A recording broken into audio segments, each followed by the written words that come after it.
रुक रुक रुक रुक रुक रुक रुक धड़क भड़क लोहे की सड़क, यहाँ से वहाँ से यहाँ।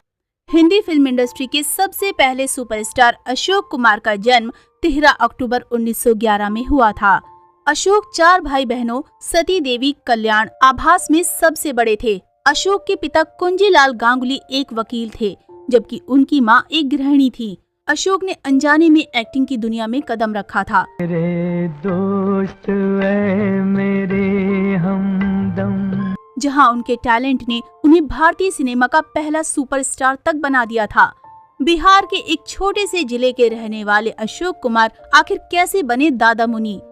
जब झूठ और सच में मुकाबला होता है तो झूठ कमजोर पड़ जाता है। पिता ने घर से भगा दिया। घर से भगाने के बाद अशोक कुमार मुंबई छुपकर रहने आए थे, लेकिन इस मुंबई ने तो उनकी किस्मत ही बदल डाली। अशोक कुमार के बारे में कहा जाता है कि जब ये फिल्मों में आए थे तब इन्होंने अपना नाम कुमुदलाल से बदलकर अशोक कुमार रखा था। जी के अंदर का भारतीय सिपाही जाग जाएगा। लेकिन ये सच नहीं है। अशोक कुमार अपने ननिहाल भागलपुर में पैदा हुए थे। वहीं पर इनका नाम इनके किसी रिश्तेदार ने अशोक रखा था, पर चूंकि ये मिथुन राशि के थे तो इनके नाना ने इनका नाम क से रखने का फैसला किया। चलो एक बार फिर से अजनबी बन जाए हम। उस वक्त इनके नाना ने इन्हें नाम दिया था काशी विश्वेश्वर, पर ये नाम इनके पिता कुंजन लाल को पसंद नहीं आया, सो उन्होंने इनका नाम कुमुदलाल रख दिया। एक इंटरव्यू में खुद अशोक कुमार जी ने बताया था कि कागजों में भले ही इनका नाम कुमुदलाल था, लेकिन कॉलेज में इनके सभी साथी इन्हें अशोक ही कहकर पुकारा करते थे। धीरे हारे बादल, धीरे हारे बादल। और वो इसलिए क्योंकि ननिहाल से मिला ये नाम उस वक्त तक हर किसी की जुबान पर चढ़ गया था और लोग इन्हें कुमुदलाल नहीं अशोक ही कहते थे। अशोक कुमार जी के पिता चाहते थे कि ये भी पढ़ लिख कर उनकी तरह एक वकील बने। छूना कैसे मैंने रैन बिताई। इसलिए स्कूली पढ़ाई के बाद पिता ने इन्हें कलकत्ता के प्रेसिडेंसी लॉ कॉलेज में कानून की पढ़ाई करने भेज दिया। क्लासेस खत्म होने के बाद ये अपना ज्यादातर वक्त फिल्मों के बारे में पढ़ने और फिल्में देखने में गुजारा करते थे। साली आज पे एक भी टैक्सी नजर नहीं आ रही है। अबे वो टैक्सी के बच्चे! वैसे भी अपने बचपन से ही इन्हें अभिनय की तरफ रुझान तो था ही। बचपन में एक दफा जब ये अपने ननिहाल में थे तब एक नाटक कंपनी वालों ने इन्हें अपने नाटक में बाल कलाकार के तौर पर लिया था।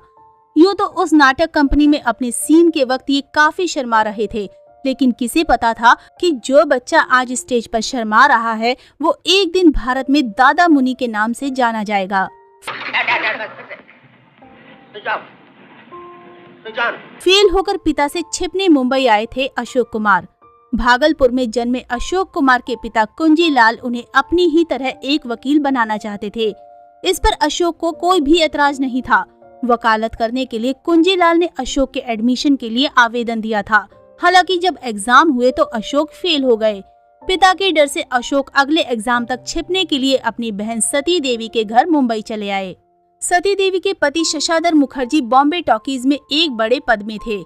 अशोक ने खर्च चलाने के लिए शशाधर से उनकी बॉम्बे टॉकीज में नौकरी लगवाने की गुजारिश की, जिसके बाद उन्हें बॉम्बे टॉकीज की लैबोरेटरी असिस्टेंट के पद पर नौकरी मिल गई। ये बताएगा नहीं, कुमार जिंदगी भर मेरा तेजा जैसे लोगों से वास्ता पड़ा है। ये बात 1930 की शुरुआत की थी, जब अशोक को सैलरी के रूप में 3 महीने के 75 रुपए मिला करते थे।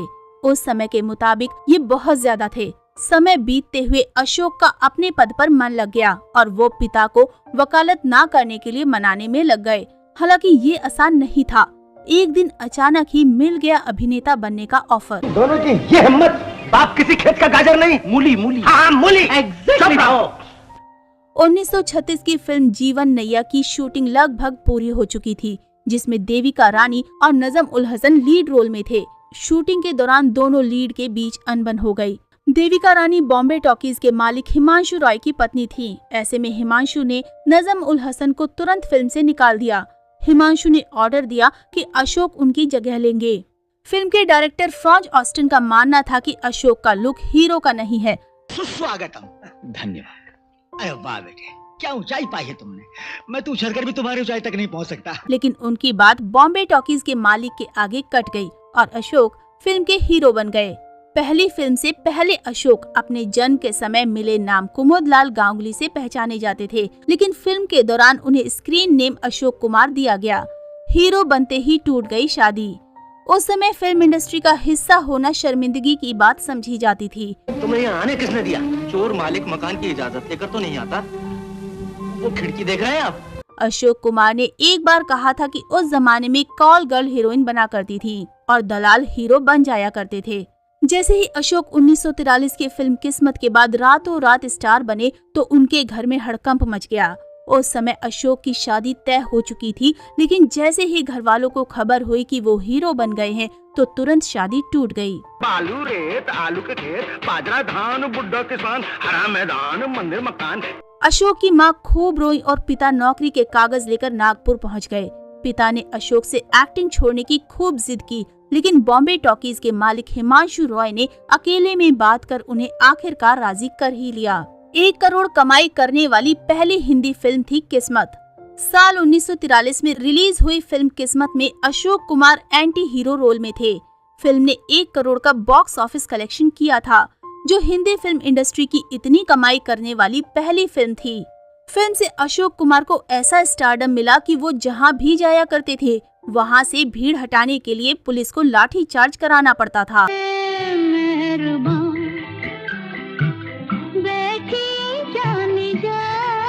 इसके बाद अशोक कुमार ने बतौर एक्टर और बतौर प्रोड्यूसर कई बड़ी फिल्में इंडस्ट्री को दी। जन्मदिन के दिन हुआ भाई किशोर कुमार का निधन। तू नीचे क्या कर रहा है रे?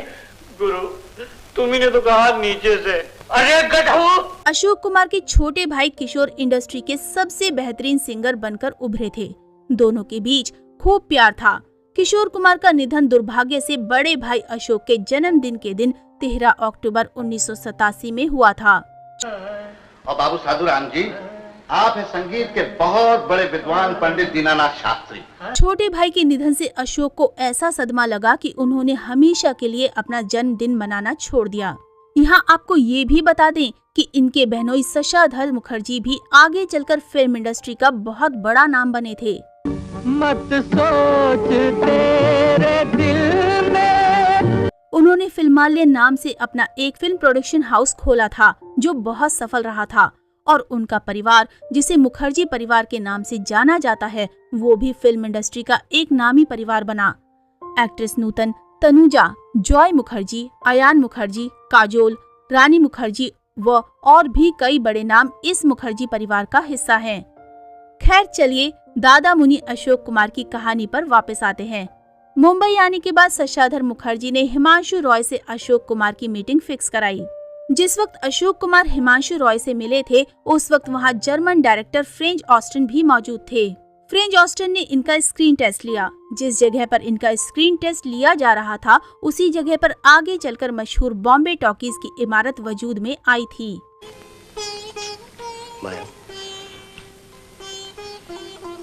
हालांकि जिस वक्त अशोक कुमार हिमांशु रॉय और फ्रेंच ऑस्टिन से पहली दफा वहां मिले थे, उस वक्त वहां एक बड़ा सा घर मौजूद था। उसी घर को गिराकर उसकी जगह बॉम्बे टॉकीज की स्थापना की गई थी।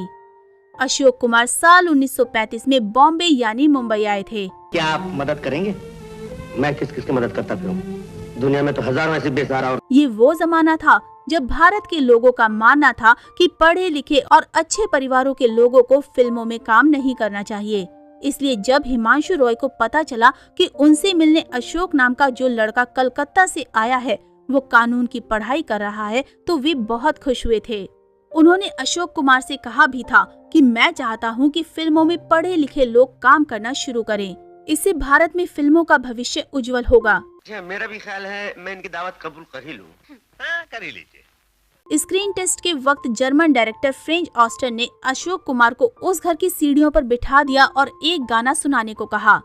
कुछ सेकंड सोचने के बाद अशोक कुमार ने वो गाना उन्हें सुनाया जो कभी इनकी माँ इन्हें सुनाया करती थी।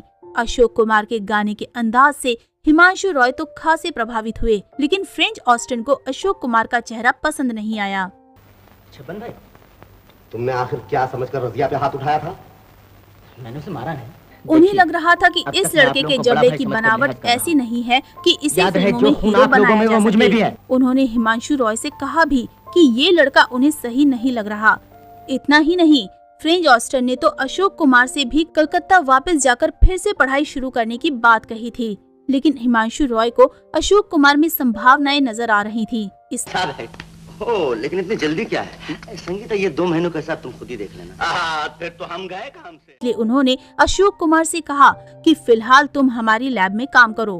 अशोक कुमार भी इसके लिए राजी हो गए और इस तरह अशोक कुमार ने हिमांशु रॉय की फिल्म लैब में प्रिंटिंग, फिल्म धोना और एडिटिंग करने का काम सीखा। फिल्में कामयाब हुई तो पैसा और शोहरत खुद चलकर अशोक कुमार जी के कदमों में आने लगे, लेकिन इसी के साथ आने लगी आलोचनाएं भी। ऑपरेशन करने के लिए मुझे बनारस जाना पड़ेगा। नहीं। कुछ लोगों ने कहना शुरू कर दिया था कि ये नया लड़का लगता तो बढ़िया है, लेकिन ये खुलकर एक्टिंग नहीं कर पा रहा है। लोगों की ये बातें सुनकर अशोक कुमार ने खुद भी अपनी फिल्में कई दफा देखना शुरू कर दिया। इन्हें भी एहसास हुआ कि इनके काम में कुछ तो कमी है, लेकिन ये अपनी कमी को पकड़ नहीं पा रहे थे। बाहर निकल गई। क्या? जी हाँ, मैंने ऊपर से देखा। तब इनके एक जानकार ने इनसे कहा कि अगर इस इंडस्ट्री में लंबा टिकना चाहते हो तो तुम्हें वाकई में अपनी एक्टिंग स्किल्स को संवारने निखारने पर मेहनत करनी चाहिए। उसी जानकार ने इन्हें एक किताब सजेस्ट की। उस किताब में स्टेज ड्रामा और एक्टिंग स्किल्स की बारीकियां लिखी थी। दीदी का तारा रंगून से माया जिंदा है बाबूजी। अशोक कुमार जी ने वो किताब खरीद ली और उसे कई दफा पढ़ा और फिर उस किताब में दी गई टिप्स के मुताबिक अपनी वॉइस और एक्सप्रेशंस पर काम करना शुरू कर दिया। ये अक्सर समंदर किनारे जाकर अपनी आवाज और अपनी पिच पर मेहनत करते थे। किसको बुला रहे हैं आप? चौधरी साहब की बेटी को। इनकी वो मेहनत रंग लाई और कुछ और फिल्मों के बाद लोगों ने कहना शुरू कर दिया कि अशोक कुमार की एक्टिंग अब काफी बेहतर हो गई है। लेकिन लोगों की ये बातें अशोक कुमार को सुकून देने की बजाय और बेचैन कर रही थी। इतनी देर से रो रही हो, अब तो मन हल्का हो गया होगा। और वो इसलिए क्योंकि इन्हें खुद को एकदम परफेक्ट बनाना था, और जब तक लोग अपने मुंह से इन्हें परफेक्ट ना कहते तब तक इन्हें ये लगता ही नहीं कि इनकी एक्टिंग में कोई सुधार हुआ है। फिर साल 1940 में पहली दफा फिल्म बंधन में इनकी हीरोइन बनी लीला चिटनिस, और लीला चिटनिस ने इन्हें बताया कि आपकी बॉडी लैंग्वेज सही रहती है, लेकिन आप अपनी आंखों का इस्तेमाल अपने सीन्स में नहीं करते। लीला चिटनिस की ये बात सुनकर अशोक कुमार जी को भी समझ आ गई। उसके बाद तो अशोक कुमार ने अपनी आंखों का इस्तेमाल भी अपने अभिनय में जमकर किया और फिर इन्होंने कभी पीछे मुड़कर नहीं देखा। एक चतुर नार कर कर श्रृंगार ढाड़े अपने द्वार। शुरुआती कुछ सालों तक अशोक कुमार जी ने फिल्मों में बतौर हीरो काम किया, और केवल अभिनय ही नहीं, 30 और 40 के दशक में इन्होंने अपनी फिल्मों में अपने गाने भी खुद ही गाए, क्योंकि उस जमाने में हीरो या हीरोइन को अपने गीत खुद ही गाने पड़ते थे। मैं खुद उसे यहाँ नहीं लाया। क्यों? उसे यहाँ लाने से पहले मैं तुमसे एक सवाल पूछना चाहता हूँ। यहाँ एक दिलचस्प बात जो हम आपको बताना चाहते हैं वो ये कि अशोक कुमार जी ने अपनी पहली फिल्म जीवन नैया में एक गीत गाया था। उस गीत के बोल थे, कोई हमदम ना रहा। मैं बन का पंछी बन के संग संग। साल 1961 में अशोक कुमार जी के छोटे भाई किशोर कुमार ने अपनी फिल्म झुमरू में इस गीत को अपनी आवाज में गाया था, और वो गीत उस वक्त बहुत हिट हुआ था। वक्त के साथ जैसे जैसे उम्र बढ़ने लगी, अशोक कुमार चरित्र किरदारों की तरफ आने लगे। मुझसे नाराज है, सच्चा जो ठहरा। 60 साल से ज्यादा लंबे अपने फिल्मी करियर में दादा मुनि अशोक कुमार ने लगभग 330 फिल्मों में काम किया था। किसी जमाने में लीड हीरो के तौर पर करियर शुरू करने वाले अशोक कुमार दादा नाना के किरदारों में भी बखूबी पसंद किए गए, और दिल मुझे बता दे तू किस पे आ गया है। केवल फिल्मों में ही नहीं, टीवी पर भी इन्होंने काफी काम किया था। भारत के पहले सॉप ओपेरा हम लोग का नरेशन दादा मुनि ने ही किया था।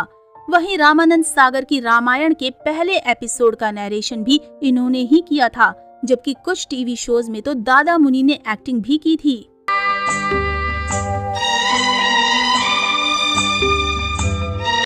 अशोक कुमार का परिवार। अशोक कुमार जी की निजी जिंदगी की बात करें तो इनके माता पिता के बारे में तो हम आपको बता ही चुके हैं। इनकी बहन की जानकारी भी हम आपको दे चुके हैं।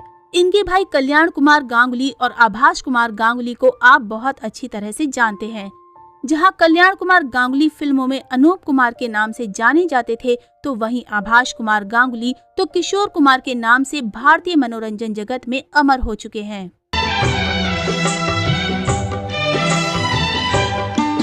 अशोक कुमार जी फिल्मों में नए नए ही आए थे जब इनके माता पिता ने शोभा देवी से इनकी शादी करा दी थी। इनकी 3 बेटियां भारती, रूपा और प्रीति गांगुली और एक बेटा अरूप कुमार हुए।